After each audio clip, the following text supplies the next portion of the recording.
চট্টগ্রামে ছাত্রলীগের সঙ্গে আন্দোলনকারীদের সংঘর্ষে দুজন নিহত হয়েছে।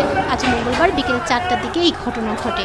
চট্টগ্রাম মেট্রোপলিটন পুলিশের CMP commissioner Saiful Islam the daily স্টারকে বলেন, নিহতদের একজন চট্টগ্রাম কলেজের শিক্ষার্থী, আরেকজন পথচারী। কলেজ শিক্ষার্থীর শরীরে আঘাতের কোনো চিহ্ন ছিল না। চট্টগ্রাম মেডিকেল কলেজ চমেক হাসপাতাল থেকে আমরা মৃত্যুর তথ্য পেয়েছি, তবে পুলিশ কোথাও বল প্রয়োগ করেনি। হামলা কেন? হামলা কেন? ছাত্রলীগের হামলা কেন? প্রশাসন জবাব চাই। ছাত্রলীগের হামলা কেন? হামলা কেন? আমার বোন আহত কেন? প্রশাসন জবাব চাই। কে বলে রে রাজাকার? কে বলে রে রাজাকার? কে বলে রে রাজাকার?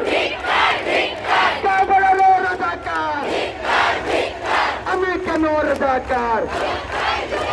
জবাব চাই দিতে হবে। আমি কেন রাজা